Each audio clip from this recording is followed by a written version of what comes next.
Okay.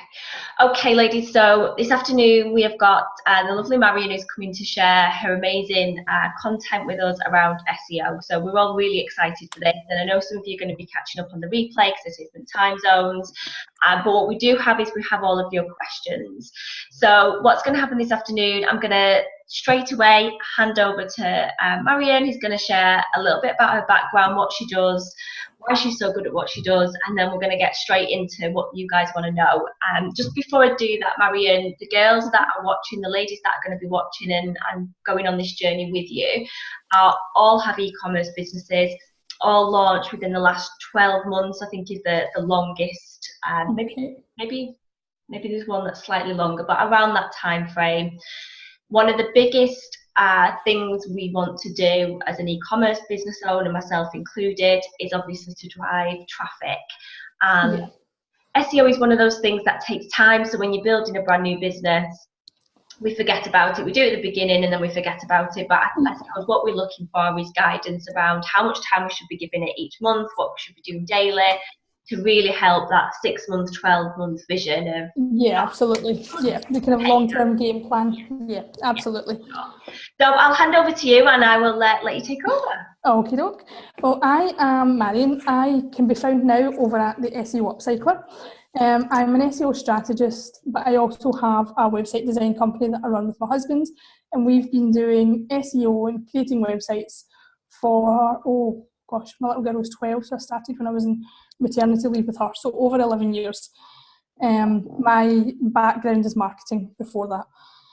So SEO was something that I learned initially for our own business, and then took the qualifications to learn it properly and realise how much valuable it would be to our business. A lot of our web design clients would come asking for it. And then once I got trained up, I was kind of hooked on it. I love the results that SEO can bring, and it can be overlooked sometimes. For a long time, it got lost in the priority list for social media marketing. And the reality is the two go hand in hand. But especially now, there was recently a big SEO conference that showed that Google now send twice as much traffic to websites, especially e-commerce websites, than social media does. And it's because of the way, we've all seen it, your reach isn't as what it used to be. Even when you pay for ads, you're not reaching the same kind of market that you were. So therefore it's swapped, whereas for a few years there, they were either neck and neck or Facebook would just edge it in what they were sending traffic-wise. But now Google send twice as many referrals to a website than social media does. So it's really important to make sure you do focus on the social media too though, but SEO has to be part of your game plan, and they can actually help each other. One of the things that can build trust to your website in the eyes of Google is social media referrals. Is that kind of social media trust score, if you like. So if somebody is talking about you on social media, if they are sharing your products, your pages, your blogs, then that builds a relevance score in the eyes of Google, and it is part of the ranking algorithm. So while I am saying that you should definitely make SEO a big priority, keep in mind that social media is a part of that. And especially for sites like Pinterest, that is viewed by so many e-commerce stores as a social media platform, whereas Pinterest is actually a search engine. It's not a social media platform. And that people use it and sign up and you put your little pin here button on your website, but you go to Pinterest like you do YouTube, like you do Google, and you search for something, which makes it a search engine. And there's websites out there that can help you find what people are looking for on Pinterest and YouTube as well as Google. Your keywords, you can find them for all the relevant search platforms. There's a great tool called keyword.io. And I'll send over links, and I've got it in the video, and I think I have a link to it on my site as well. But keyword.io is great because it lets you put in a seed keyword and then it suggests relevant keywords that people are searching on Google, on Bing, on Pinterest, on YouTube, on Etsy, on all of those different platforms, and it gives you a really good idea of where your focus should be. When it comes to search engines and optimization, Google is the main one, but obviously there are so many others too. and it's important to keep them all kind of hand in hand. Okay, I will get started on the main questions that I have here from you. I've been collecting them all and putting them all in a spreadsheet, so if I look over this way, I'm just reading them. Okay, this one is the one that would make me rich if the amount of times I've been answered, if everyone actually paid me, was how long does it take to rank on Google? And there is no one answer. It all depends on the keyword that you're targeting, how competitive it is, and the standing of your website. With all these sites being relatively new, unless they have bought what we call an age domain, which means somebody previously owned that domain, it will be a brand new domain, which means it has no age history, it has no real history in Google. So it's a new domain that is just starting to build up its trust flow. It's not as big a deal now as it used to be. We used to advise clients to buy an age domain if they could, but Google now place a lot less relevance on it than they used to. So the important thing is to have what we'd say is have short, medium and long-term ranking goals. So when you carry out your keywords, when you're adding keywords to your site, there are keyword tools out there that can tell you how hard it is to rank, and they tend to give them a traffic light system. So for example, we use a tool called SEMrush, and it's a fabulous tool. I love it, but also it has a free trial basis. So if you're wanting to get really accurate information for your keywords, then you can sign up for the free trial and make sure you've just got all of your keywords done before your trial expires. And SEMrush will give you the keywords, but it will also tell you the competition level, and it will rank it in green, amber, or it used to be red and now it's just no colour at all. We always tell people to pick a selection from all three for your site. You want to put some greens in there because they will get rankings on the board, and as soon as you start to get rankings on the board, it not only makes you feel better, but it increases the traffic to Google, which increases your trust flow. You want to get some of the kind of mid-range ones, and then really have ones that you want to target that you know are a long-term goal. We tend to say if you go for a green, you can expect to rank maybe within 3 months. An amber is round about 6 months, and anything that is that real high one, you're looking at least a year to get page one rankings on the board.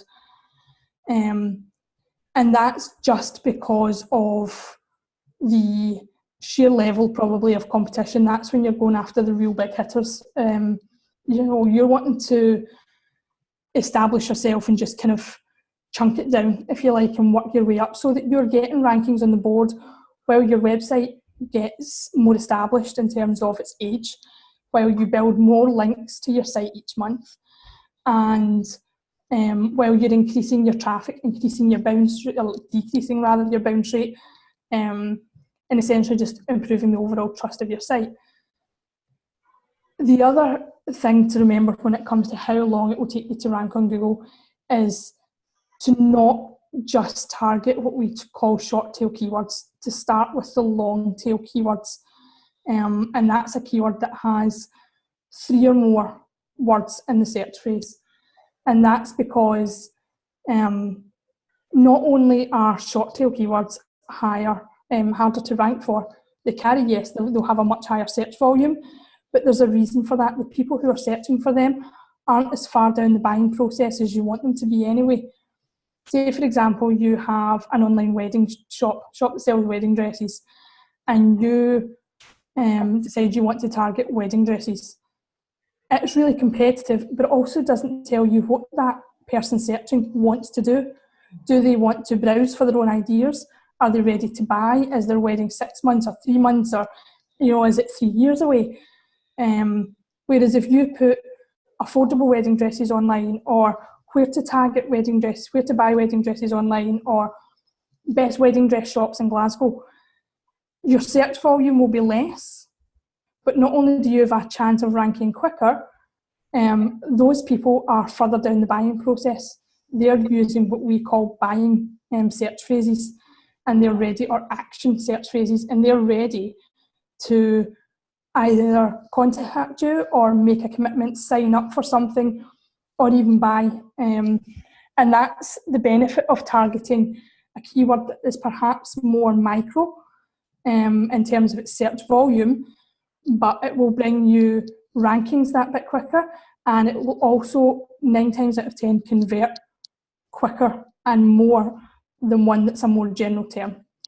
It doesn't mean you can't go after the general terms, it just takes more time, and there's not necessarily the same commitment to act from a more broad term.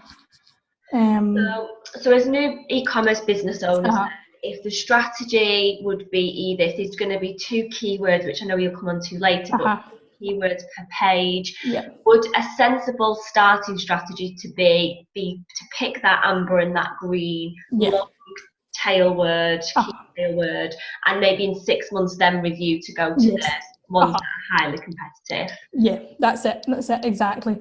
And there can be a variation of them. For example, a keyword could be, I think, say, affordable engagement rings is a good keyword. Or affordable diamond engagement rings is a good keyword that is a long tail. Somebody's wanting to take action, and you'll probably land on either the green or the amber. But if the red is diamond engagement rings, then you've already started to work in that by targeting the key phrase that has that within it. You've just expanded it a little to make it a longer term keyword initially. So have a look when you're doing your keyword research, look for keywords that are related to each other, that maybe have similar words in the key phrases, but that let you tackle a less competitive search phase first while you're building up your trust and your backlinks, etc. And then it makes it much easier when you then decide to target that more competitive keyword. Just one last question before you move on to the next one. So, and I know you're going to cover the keywords in more detail, but for example, so Ruth's on the call today, and Ruth has a independent coffee business. She's competing obviously with independent coffee brands, but also the bigger brands as well. Would it be sensible to look for the long tail keywords with that brand name in that's well known, in that people who are searching are looking for a coffee brand and she can offer an alternative, or is it to avoid the big name brands? No, you can look at the big name brand. I would do it in a blog post. I would find a way to target it. Say you were doing a comparison or a review or a, this versus this, because then you can target the long tail and it gets them into that, and it gets that brand, the link created between your brand and the bigger competitor, or the more established, but it also allows you to not be targeting one of your main products using their keyword. What I would suggest is the kind of the way to pick up additional rankings or looser searches is to include a mention of it in your copy, and maybe have one of your images. So all your images on your page shouldn't all have the same keyword. So you could say target an independent keyword, and you decide you're going to target that for your product, but you also include a mention of your maybe more established competitor within your written copy, and also in one of your images you could include it as the alt text in the background that Google then reads, and it allows them to make that link between the two without it being what you target specifically. Just because sometimes if you try and say that that's what if you were to target that keyword for your product, and then that's not what people are coming on and exactly getting, it will give you a low relevance score, and that can have a negative impact on your SEO. Okay, great, thank you. No worries. Okay, so the next question was, what are the 5 SEO tasks every small business should do? And the first one is to make sure you have done your keyword research. before you do anything else, your keyword research is vital. I would put a spreadsheet together over on Google Docs or something that allows you to track which keywords you're targeting for which page of your website or which product. And then it allows you to work out a flow between them all. It's amazing how many people come to me and they have a site that's 5 years old and they're like, I want to target these search phrases, or I'm ranking page 1 for this, but I'm not getting any traffic. And then you look and you go, oh, well, that's because 5 people a month search for that. Just because you think it's a good keyword in your head doesn't necessarily mean that's how people type it into Google. So you have to really take that initial idea and run it through the keyword checkers to see who is, how they're actually searching, what they're actually putting in, and then make sure that you can create the copy around that. So your keywords are your first one. And I always say as well, especially if you're an e-commerce store,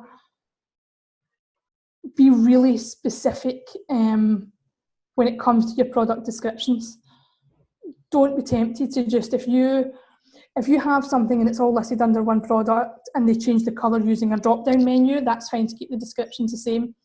But if you have, for example, we did the SEO for a site that does essential oils. And what had happened was they had created a different product page for each version of the same oil, but they had then copied the description exactly into each page. They'd copied the title the same into each page and just changed it slightly. And Google look at that and they go, okay, well, you can have a big duplicate content marker slapped on your page and then you're starting from further down. So even if they do essentially the same thing, even if each one's only got a tiny difference in your product, keep the content fresh. Mention the keyword. Depending on the length of your description, mention the keyword at least twice. Try and put it in for an e-commerce store. One of the easiest ways to really boost your rankings is, and it's one that so many sites don't do, is if you can use your keyword as an H1 header at the start of your description. So see, when you're doing your description and you're writing your content, put an H1 header in there that includes your keyword, and it will give you a massive boost. Something a lot of people do with their standard sites, with like I would do it with my blog or your informational sites, but a lot of people overlook it for e-commerce sites, and yet it can create so much good SEO trust score and flow with Google because they just like it to be really easy for people to read and really easy for people to see what they're buying from your shop. So once your keywords are done, use them. The other thing I would say is when you're implementing them into the copy of your description, have them in there a couple of times, at least twice, depending on the length of your copy. If you've got quite a short description that's only a couple of paragraphs long, don't use it any more than twice, because you don't want to be seen as keyword stuffing. So you only use it, it's all relative. I've seen a lot of people say, oh, you have to have your keyword at least 3 to 5 times, and that's great if you have a description that is going on for 4, 5 or 6 paragraphs. But see, when you're an e-commerce store, it's very rarely that that's the case. So you need to keep it relative to the length of copy that you're writing. The standard SEO rules don't always apply exactly to an e-commerce store. You have to be adaptable and adjust them so that you're always keeping your shopper in mind, the person who's looking to buy. And they're not going to want to see that search phrase 4 or 5 times in 2 paragraphs. It's not going to look natural. So as long as you keep it to twice, include it in a header and make sure at least one image on your page has it as its image name. And that's just at the back end. It's just, you don't have to see that at the front. You don't have to add it as a caption. You can just save the image using your keyword name and use it as in the alt tag and description box at the back end. So those are the first 2 kind of key tasks I would say for an SEO store. The next one after that is to make sure that you interlink to other products. It's really important for an SEO store who wants to rank within Google to have a clear structure between their products. So, for example, even if just at the end of your description you say something, people who bought this, or if you use one of the tools that allows people to who've already bought this also like this, this and this. And it's because Google wants to come onto your site and be able to essentially, well, we call it spidering its way around it. It wants to see that it's easy for people to navigate, and it wants to know that you're going out of your way to keep people on your shop. You want them to buy one thing from you and then add something else to the basket. So you really need to make sure that you internally link. So if we had, for example, I'll use Ruth again because she's on here. So she's got a coffee pods, the actual product page of the coffee pods. At the bottom of that page, if she's there, if she maybe then shows the other different products she's got within the coffee range, linking to the other pages that they've got. That's it. The products. Okay. Yeah, exactly. And again, like the header, it's such a simple SEO tool, but it brings really good results for an e-commerce store. I think people expect it to be more complicated than it actually needs to be. Google prefer e-commerce stores. They prefer to rank an e-commerce website than any other kind of website. So e-commerce stores, as long as they are non-spammy, as long as they are well put together, you automatically start from a really strong standpoint, because of the type of website you are, essentially. So interlinking will be really, really important. The tricky part I always find for an e-commerce store is Google love to see external links as well. So they like you to see you linking to another relevant site or niche or any of those things in your industry. And what a lot of e-commerce business owners will say to me is, no, I don't want to send them away from my shop before they've completed on their cart, before they've did this, that or the other.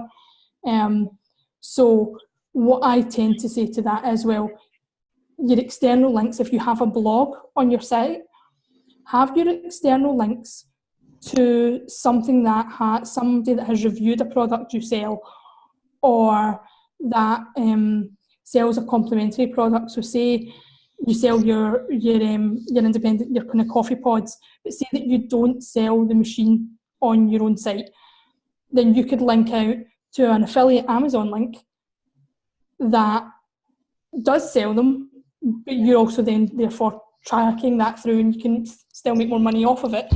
But Amazon obviously has a high affiliate, has a high trust score in Google, so they just like to see the odd link. It doesn't need to be the biggest ratio. So for example, I would say for every 10 internal links that you create 2 external links to a site that goes out with. And what's the difference between somebody who, for example, I put Ruth's website on my website. How is that classed? Is that classed as an external link for Ruth, or an external link for our site? How does that? If you're linking from your site to Ruth's site, that is an external link for you and a backlink for her. Okay. So it carries a double purpose. Okay. It shows that you're willing to share other people. It's essentially you saying to Google, I care about my customers, so I'm not trying to just hog them all from myself. I'm also going to give them other relevant pages and websites that they can visit that I feel will benefit them. Always, always, always make sure when you're setting an external link that it opens in a new tab. Because then they don't technically leave your site. You just create another tab. And what's more important, an external link or a backlink? Not all links are created equal. Backlinks are vital. They are the 3 elements of your SEO will be your keywords, your on-site SEO, and what we call your off-site SEO, which is essentially your backlinks. And actually that was the next question that came up, was somebody had said, I have keywords on my website and in my copy, what else should I be doing to move up the rankings? Backlink. This is where Your keywords is telling Google what you want to rank for. It's saying, this is me, this is what I'm all about, this is how I think I can help people. Because if you think about the sheer volume of pages that are indexed on the web, Google needs to know what every part of your website, what every product in your site, and what every page in your site is wanting, or how it can help people. So that's why you pick your keywords and you say, right, this is what I want to rank for. Your on-site SEO is saying, okay, I see your rules. I am HTTPS friendly. I'm mobile friendly. Within my site, I'm telling you everything that I want to rank for. I am using internal links to make it easy for people to move around my site. I'm using external links to other people who I think would be relevant. And then the last part is, okay, well, now you're in that queue, what you want to do is, if you imagine it like a lane, you're essentially wanting to push yourself right to the front of that lane for the keyword that you chose. And that's where backlinks come in. Okay. Because without them, you'll only get so far. You can pick up, and we have had clients do it, and we've did it ourselves, some of the green keywords, some of the easier keywords. Sometimes it's enough for your on-site SEO and your keywords, and then just the odd social media backlink or the odd share here and there, nothing real strategic about it. That can pick you up some of the easier keywords. But to really consistently rank and to pick up more challenging keywords, you have to be willing to have a backlink strategy in place. Okay. And with so for example, like with the blog and with maybe, I don't know, with my other business, the coaching business, I can write about topics and I can guest feature, I can do all those things. With an e-commerce store, I think that's sometimes where we feel a bit like, right, how do I build the links here? How do I get people? It's definitely, I think, something e-commerce businesses find slightly more challenging. Now, if you're an e-commerce business that is also looking to target local search, it's easier because you can tackle what we call the 3-pack, which is when you go onto Google and you see the map and it comes up and it has the 1, 2 and 3. Yeah. That's your Google Places listings. And I would tell every e-commerce store, even if you're targeting worldwide, to make sure you have a Google Places listing set up. A Google My Business, they've changed the name so many times. Yeah. That is so important for an e-commerce store, because if you're worldwide, just build it where you are, maybe trading from. And it gives you the option to say, do you only serve local or do you serve, X, Y, and Z? And there is a worldwide option that you can select where you will ship to, because you're essentially building one more link between your website and Google when you create that. And thankfully, because it's an e-commerce store, you do not have to, it won't take as many links to rank an e-commerce store as it will a blog post or a mainstream site. But if you're wanting to know where to build links to, then I suggest you carry out, one of the first things I would tell you to do is carry out a backlink audit on your biggest competitors. So once you've chosen your keyword, put it into Google, see who ranks page 1, position 1 to 5. Then you can get a tool for your browser called SEO Quake or SE Quake. It's part of SEMrush. And SEO Quake, you just download it and it will analyse the websites that you come up. You just simply click it. I'm going to do a video showing you. I've actually already done a video showing you how to work it. Right. So you would put it on your browser, run your own search phrase that you're wanting to rank for, pick the person, say, first of all, who's position 1, page 1, hit the little button and it will tell you their backlink profile.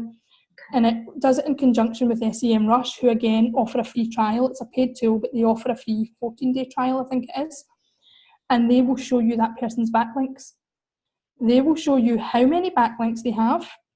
They will show you how many backlinks they build each month on average, and how long that they've been creating them for. And that allows you to look at that profile and say, okay, how many of these places can I create a link for my business that's similar? And it allows you to shadow their backlink campaign. And that will work for maybe, I usually say you can copy anything between 30 and 50% of backlinks for a store, because a lot of the time they're directory listings or they are, it's blog commenting, and you just use the URL of whatever product you're wanting to push or whatever key page you're wanting to push. But a backlink profile is a really good way of seeing how your competitors have got to the position that they're in. Then you have to sort of also think as outside the box as you can for your links, in that could you create an article that reviews the top 5 products in your niche and get it published as an article and include links back to your site within that article? Can you reach out to other people who are relevant in your industry and ask them to review your products within your shop? I would always say pick the ones that you're wanting to rank first, and see if you can get people to talk about them. You could put a page up that allows people to win one version or one product, but only if they share it with their own followers or out on their own social media, and that creates viral backlinks. So if we've got a product, for example, and we found a blogger, do they have to have a certain number of followers at that to Google rank it that way? There is a trust flow attributed to each and every website. However, when you have a relatively new site, Google won't be expecting you to be getting shared straight away by the top sellers, or there will be a certain element of, it's okay if the person who is sharing your content has a lower follower or their blog post doesn't have the highest trust score. What they will expect to see you do is, as your website and your business grows, so too with the people sharing your content, you'll just continue to move higher up. So initially the key thing is just to get the rankings on the board. Just to have some backlinks in place. So if that means collaborating, so the women who are in my community who've got complementary businesses, if they create backlinks between them, their own blog posts to start with, then go out to bloggers who maybe are just starting out, and then build up or directories and things like that. Yeah, exactly. And that's the other thing that benefits too, because that will be enough to get you ranking for those greens and those ambers, and as you build up to the bigger ones, for the red ones, you'll be able to go after them as well. It's essentially, Google want you to, because if you look on anything that Google tell you about SEO, they tell you they don't like SEO. They don't like SEO campaigns, they don't like SEO strategists. They think you should just build your business and everything else will come naturally. And that's all good and well, but when there are hundreds of businesses and only 10 results, you need to get the edge on everyone to make sure that you're getting what is relevant. So what you have to then do is make sure it looks really natural in the eyes of Google. So exactly like that, if they see you as a new business, they will expect you to be connecting and communicating with other new businesses like you. They'll also expect to see you commenting on businesses who are maybe slightly more established than you, who've been going at it longer. If they write a blog post, they'll expect to see you comment on it. And leave a link to your own site too, but they'll expect to see you pop up in those places where you would naturally be around trying to promote your business and trying to learn how to grow your business. Those are all really important. Podcasts, getting onto things like podcasts. Another great one for e-commerce businesses is creating infographics. They love things like graphical guides to products and stuff like that you can create, and you can submit them to. There's infographic sites out there that you can submit them to. So all of those will help you build, but that's what you do once you've got your keywords and you've implemented them onto your site and you know your site's SEO friendly. It's about spending a set amount of hours each month to rank your website. The amount that you spend is however many you can spare. You know, as long as you can spare the same amount consistently each month, it's better to say, okay, I only can do 2 hours or an hour a week working on backlinks and on my SEO, than say, okay, this month I won't do anything else and I will put 20 hours a week into just my SEO. And then you do that for a month, and then the next month you have to catch up on everything else that you missed on, so you don't do any SEO. And then you splurge again on the SEO, and then in Google go, well, that's not natural. Yeah. We only want a natural, you know, link profile back to your site. So it's better to be really realistic with how much time you can actually afford to spend. And likewise, if at any point you decide to outsource, we always tell people as well, ask how many hours they are going to spend consistently and what tasks they're going to spend doing it on your behalf. Yeah. And use the same, see if you're going to comment on someone's blog to get a backlink, make sure you go back and do that at least once or twice a month. Don't just leave one comment once and then never go back, because what eventually happens is Google will disavow that link, because they'll say, oh, that was a one-hit wonder, they don't use that anymore, therefore it's no longer relevant. Okay, so you would be ideally to start with them for the first 3 months, maybe pick 3 or 4 bloggers who you are in tune with, who match your brand, and just focus on them. Which makes the strategy easier, doesn't it? It does, absolutely. Kind of people. If you focus on them 3 months and then was like, right, I'm going to move on and I'm going to add another couple more into this now, and then and it's all about natural expansion, whereas the smash and grab just doesn't work anymore. Google, they're too switched on. So that's the next thing you have to do. Okie dokie. The main steps in developing an effective SEO strategy. The main one is the one I've just said there, is consistency. It really is. It's about making it a valuable part of your business marketing strategy. Because if you're not consistent, then the hard work you do, if you're consistent for 2 months, the hard work you do falls away when you don't do any for 2 months, and you're essentially then having to try and start back again and again and again. So I always say, see when you're stretched and you are starting your business, or you don't have the resources to outsource, you don't have, there's only 24 hours in a day, there's only so much you can do. So try and have a strategy in place for your SEO that benefits you in other ways. So that link you create, could it be a PR article about your site that is also, you're then working on your PR and your SEO. Okay, that blog post you're creating to get a link to build your website's trust, where you've linked internally and you've linked externally, and you're going to build backlinks back to that. Okay, how can you break that up and make that great for your social media marketing? So it's putting a strategy for SEO in a place that can be multi-purpose. When you're leaving blog comments, pick people, like you said, pick a smaller number so that you can be seen by other people in your industry, the other people that are reading their blogs and reading their comments, but also build strong connections and relationships too by turning up and showing people, hey, I care about your content and I'm commenting and I'm trying to help your blog as well by looking relevant with comments and everything underneath. So the best strategy you can have for SEO when you're starting out is make sure that when you write down your SEO plan, okay, I'm going to create 5 blog comments this week. How else can this help me? Okay, I'm going to create a blog post for SEO purposes. Where else can this help my business? I'm going to submit an article. How else can this help me? Okay, so that article's been published. Great. I can promote that all week on my social media as well. And that saves me having to create X, Y, and Z content. So the best thing you can do is really keep it as multi-purposeful as possible, because it's the best way to stop it falling by the wayside.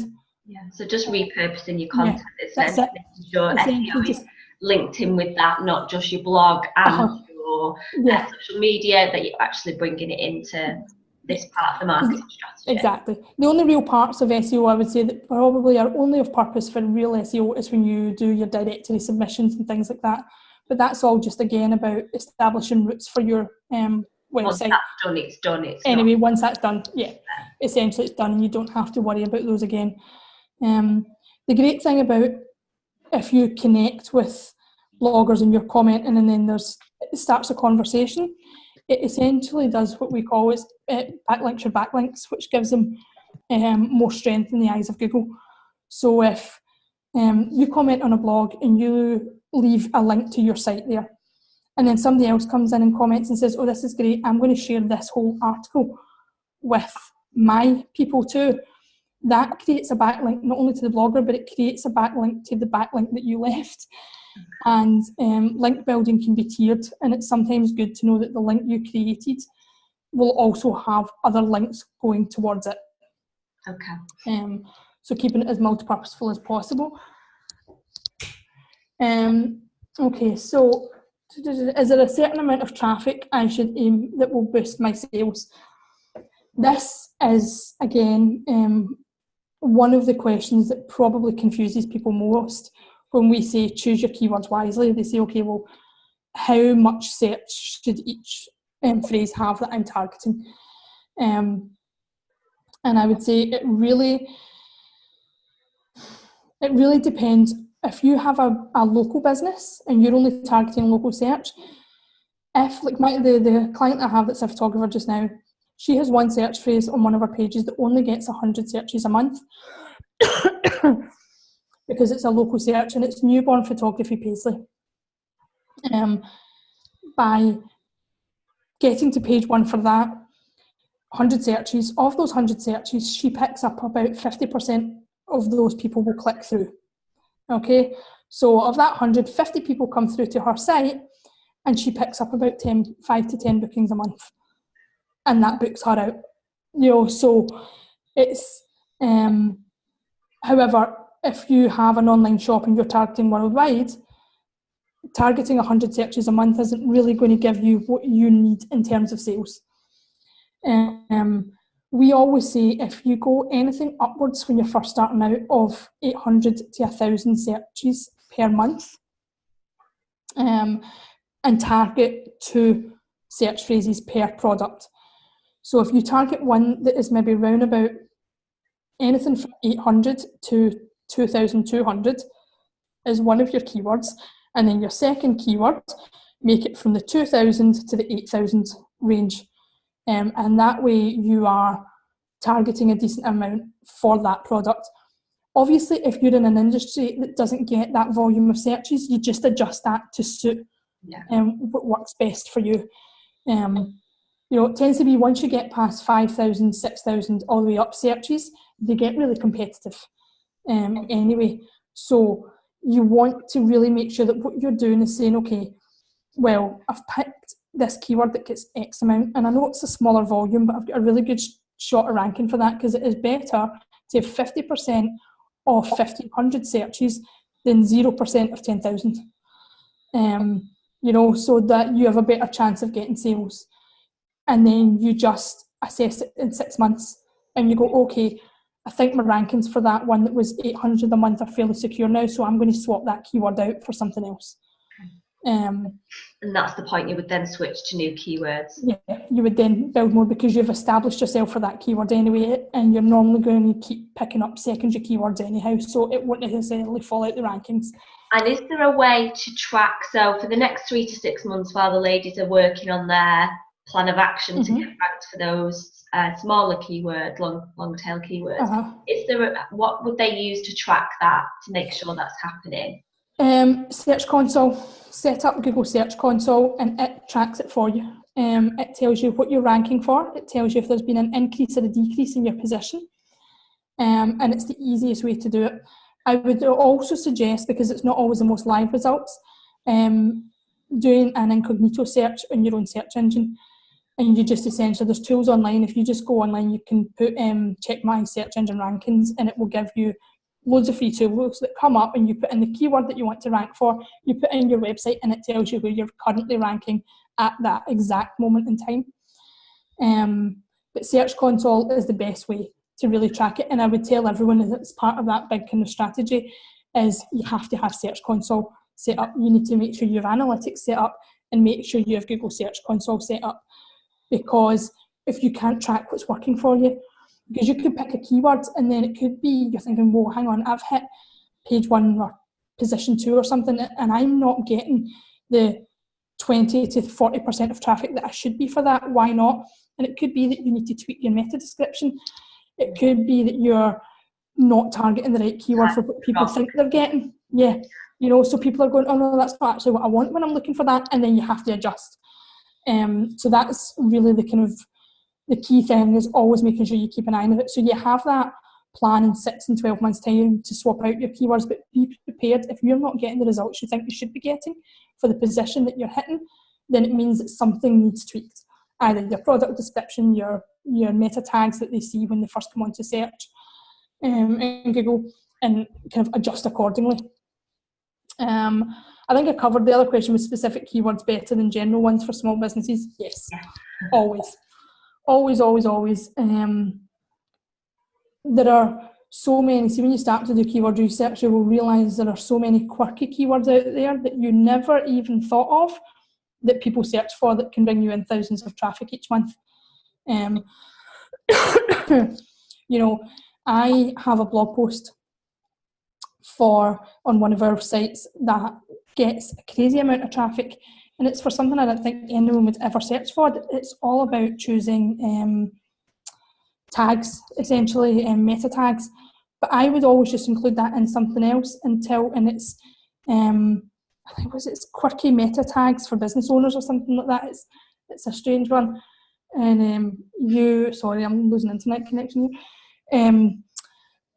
You have to be prepared to think outside the box. It doesn't always have to be the most mainstream when you're first starting out. You know, you'll get really interesting results when you first start doing it. And if you are stuck for keywords, then there is a brilliant website out there for generating ideas that I love for all of our clients, because you can go to it and you can just put in one word or two words and it gives you loads of ideas, and it's answerthepublic.com.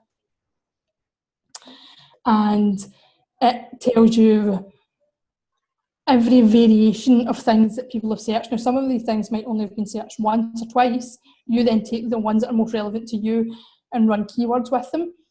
But it is such a good, and I've included it in the video that I've done for you as well, to show you how to work Answer the Public, because it is great for coming up with ideas right at the start if you are really not sure at all where to begin or what keywords to even start searching for. It's great for generating ideas.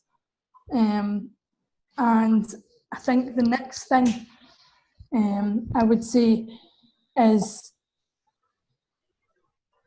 to always make sure that you use an element of your customer in your head when you're creating it, and not create your site for SEO. You have to create it for that end user, because they're going to become your customer, and that's the main thing. You want the sales to happen. I'm just going to have a quick look at these other questions. As I said, I have put together videos in a kind of Q&A video session, so some of them more individually and some of them bigger, and showing you exactly how to run the keywords, and so you can see bit by bit amazing what those are. But wait, I'll just get the rest of the... somebody did ask about targeting. They come up a lot on foreign search, so I think it was Spain. It's really simple. You can add that into the admin section of your website, and I would suggest doing a translation tool, adding a translation plugin to your website, so that it can automatically just be translated where you're searching, and it will come up anyway. So those are the kind of two ones. Just make sure you add it to the section at the back of your site, that you also ship to that area that you work over there, and that's fine. Yeah. And then add the translation tool so that it's there if they want to translate that page. It's an option. It will just give you that boost, because you're saying to Google, yes, I've set everything up so that they can use my site if they want to. Should I be using Google AdWords for the keywords on my website to drive traffic? They're different things, and I suggest you use different keywords. Organic search is very different to AdWords search, in that their AdWords can be a lot more competitive, but they're viewed slightly differently. The keywords that you wouldn't necessarily, they'll be similar, but they wouldn't necessarily be exactly the same. And it's also a good idea, before you start using AdWords, to have some rankings on the board, and to make sure that you are starting to target organic search, because otherwise your cost per click will be really high. Okay.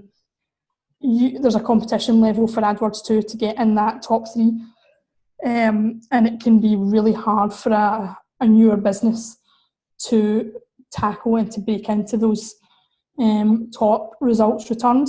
Whereas when you have a bit of trust flow going to your site from organic search, it makes it much easier to get really good ad results essentially, and to keep the cost of your ad results down, because you've already shown Google that your site is trustworthy for people wanting to shop.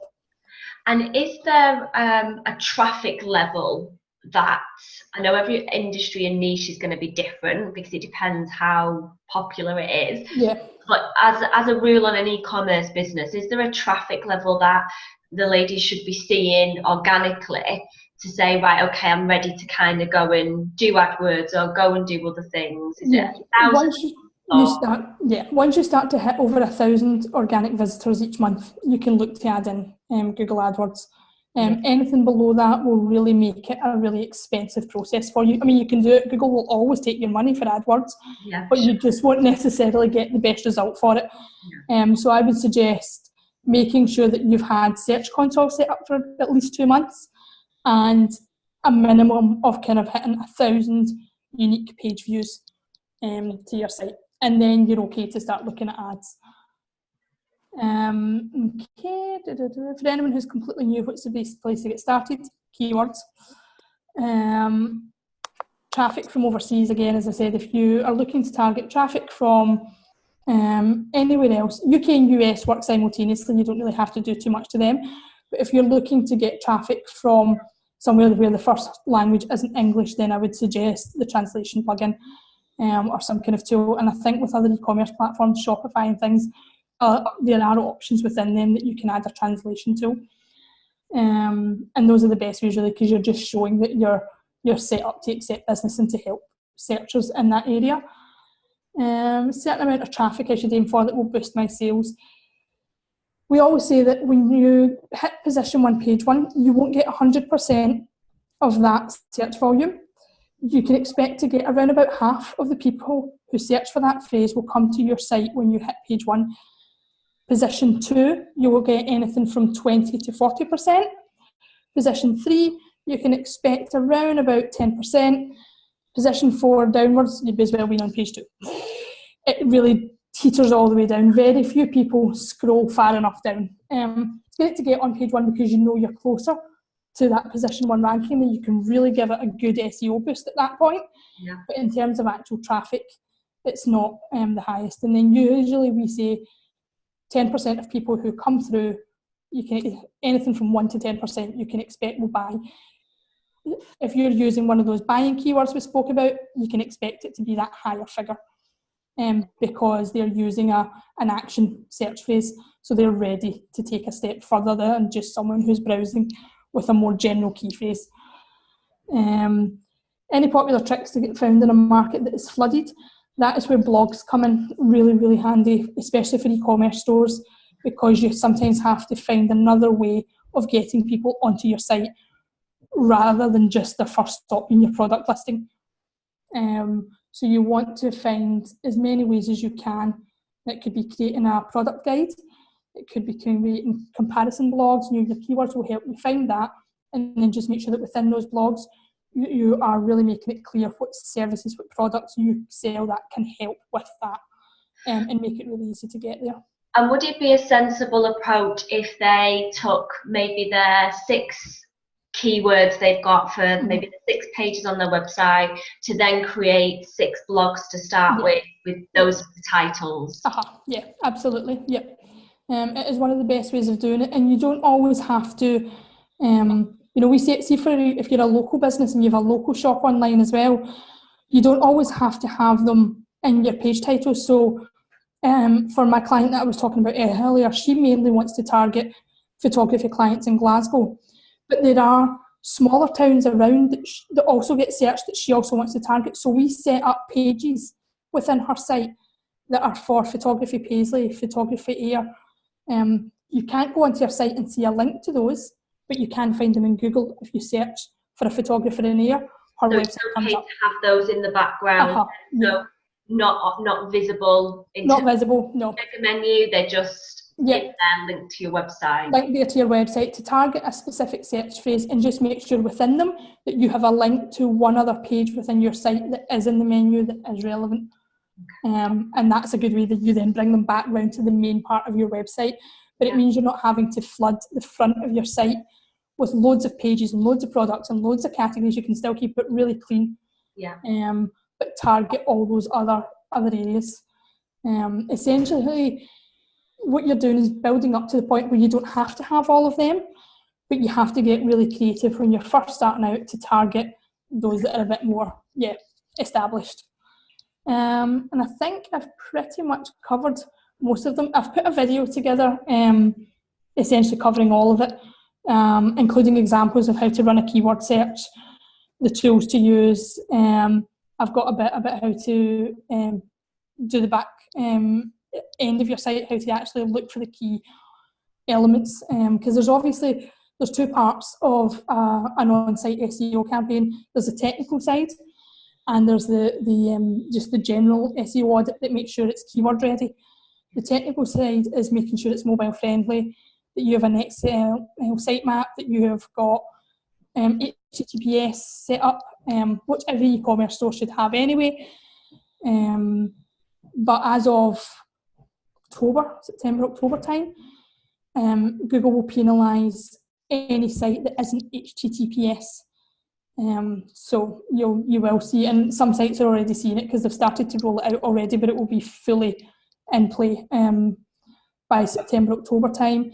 And they've also switched to the switches happening right now to the mobile first index, which means that you used to have the two indexes, you used to have the desktop search results and you used to have mobile search results, and now they've put them together, and preference will always be given to sites that can be easily shopped, and that's so important for an e-commerce store. You need to make sure that all your buttons are easily clicked on a phone, on a tablet, that someone can complete the shopping process really simply from a mobile device, because it's one of the ones that a lot of stores fall down on. Amazing. Well, we're really excited to see the training. Before we go, do you want to just explain the services you do offer alongside, obviously, this amazing free content you've just given us? Two of the ladies that are on here are going to be going through your audits as well. So they are the ones that you've already had, so they're good to go. But just give us a brief around what you do and how you work with the clients and what's on offer at the minute. Essentially, I do it two different ways. I'll have a course that's relaunching anyway, that takes care of the training side. I redo it every year to make sure it's current because SEO changes so much. I have an SEO strategy offer, whereas I will have a look at your site, tell you all the things you need to do, and give you a plan moving forward to create your own, to do the SEO yourself. That it essentially says, okay, this is your 3 month, 6 month, 12 months goals. These are your keywords. These are how I think you should get there.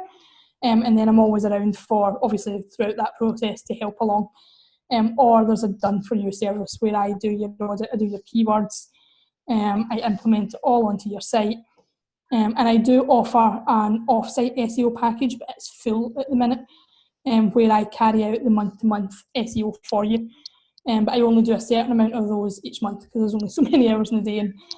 And so I think I'm full now until August for that one.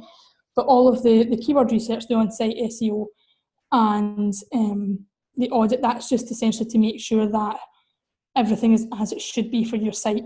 So the audit is the first one, and it's where we take a look at your site and we say, okay, you need to change this, this and this. We disavow any broken links or negative links to your site from Google that are showing up, because sometimes you get a lot of people will spam link, and that's something you have to be really careful for.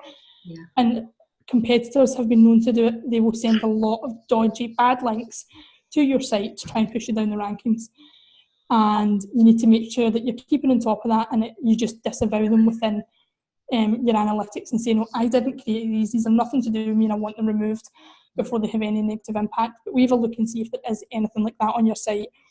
We make sure it's SEO friendly, and we advise on essentially what you can do to make that site as strong as possible for targeting the search engine rankings. So that's kind of everything that we offer. Perfect, amazing. No problem. Ladies, is there any questions quickly you want to ask Marion before she goes? And I'm looking forward to your trainings that you've done for us. No worries. I'll get it. It's getting edited just now, and then once it's kind of rendered and edited, I'll send over the link. And I've got a resource. I know I've spoke a lot about different tools throughout this. I have over on my site, the SEOupcycler.com, I have a page that just lists all the resources. And as I said, they're all either free or they offer a free trial that's enough to get you started, as long as, don't sign up for it and then forget about it for a couple of weeks. Yeah, that's good. Can I ask a couple of questions? Yeah. Very quickly. I've got a WordPress site. Often when you do a post, it asks you for your focus keyword. When we're talking about long tail keywords that are 3 words or more, does that therefore mean I should be putting that my keyword in that focus keyword? Yes. And it should, so it can be, I always just thought it was maybe 1 word, but obviously it's not. Are you using, what plugin are you using with WordPress, All-in-One SEO or Yoast? Yoast. Yoast, I love Yoast. The one thing I will say about Yoast is what I use too. Don't panic about the traffic light system. Right. It's a little glitchy, so see if you know you've done everything, but it still says, and I actually think I talk about it in that video because I'm sending over, because I show you the back end of one of my blogs, and I'm like, it says my focus keyword isn't in the first paragraph. Yeah. But if you have a look at it, it just sometimes, if it auto saves while you're part of the way doing it, it glitches and it doesn't realise you've actually already done those things. But your keyword, that focus keyword, should be your search phrase. Always your search phrase. So whatever you have chosen as your main keyword for that page. Now with Yoast, with the free version, I think you can only pick 1 keyword. When you go pro, you can add more. And if you're only picking 1 keyword, then the focus keyword that it asks for should be your search phrase in its entirety. So it should be that keyword that you're targeting, and then you would implement it in the focus part. You would make sure that it's in your title, your URL, and it will talk you through that. Obviously, you've used Yoast, you can see that it does that, but that's what that should be. It should be that full search phrase, not just part of it.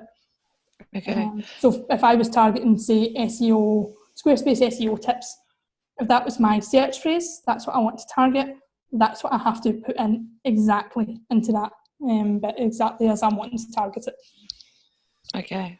And then my other quick question, when we talk about having fresh content on the site, how, it might be a big question, how often would you recommend that you publish a new?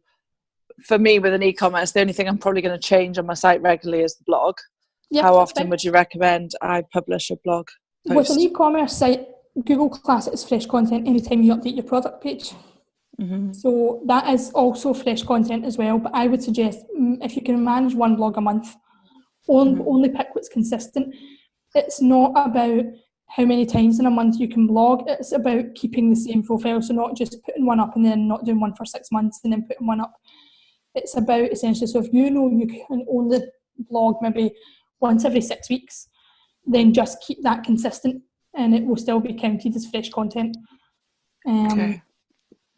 And as I said, even updating your description or adding new products, it's keeping your site fresh and current in the eyes of Google. It's something new that goes on there, so that's fine. Okay, cool, thank you. No problem. Anything else, ladies, before we let Marion dive off here? Sorry, just one question from email, if you can hear me. Yeah, we can, Emma Jane. Well, sorry I'm a bit late. Well, a bit late, very late. Marion, I've got a Wix website. It generally takes me through the SEO and tells me what's missing on each page. It gives me little alerts and things like that. Am I fine to just sort of trust the Wix site that they'll pick up on anything that's not right, or are there other things I should be doing myself?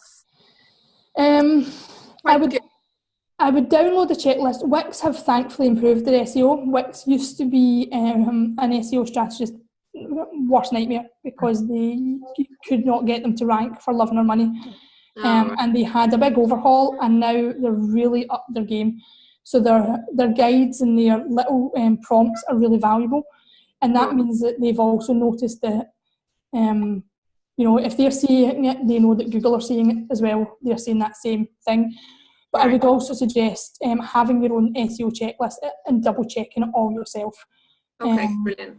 just so that there's nothing that's missed, and that you're double and triple checking. Right, brilliant. Because I'm going with their sort of suggestions for keywords as well, and the amount of sort of stats that they're giving me for those keywords. Where Wix are getting that from, I don't know, but I'm sort of trusting that and going along with it for now. I would use a tool to double check those keywords. Yeah. Google AdWords tool used to be the best way you could do keyword research. It used to be phenomenal, and it would give you great results. It would give you loads of ideas. Now you can only access that using if you start to go through the ad process, and even then the results aren't the most, they're broad, they're very kind of general. So what we say is use at least 2 or 3 different keyword tools to get the numbers, and then you look at the 3 different numbers and maybe just take the average of what they're going to be. SEMrush for me gives me the best results, but there are other tools out there as well that you can use that will give you similar results. And actually you can download the Moz bar for your browser, put that search phrase into Google, it will show you how many times it's been searched in the last month, just underneath the search. Cool. So, and Answer the Public was the other one you said is good. Yeah. Answer the Public is for generating ideas. Right. It's really good, and then you take those ideas and put them into a keyword tool. But Answer the Public is my go-to when I start keyword research for any client. It's one of the first places I'll go. Brilliant. Thanks so much. No problem at all. Amazing. Well, this is recorded as well, Emma Jane, and obviously you've got Marion's first lot of videos she's done, which is free on her website, and she's done a training video for us as well, and she's going to be doing the audits for you guys. So, yeah, exciting times ahead, and we really appreciate you coming on. It's been no problem at all. Pleasure. Thank you. See you all later. Again. Bye. Have a good day. Bye. Bye. Thanks, Marion. No problem. Bye-bye. Thank you. Bye. Bye. Yeah, sorry about that, Mel. I had it down for 8 o'clock tonight. A heart attack when I saw the text. I was like, oh my God. Don't worry, it's recorded, loads of valuable content. I really needed that. I was kicking myself.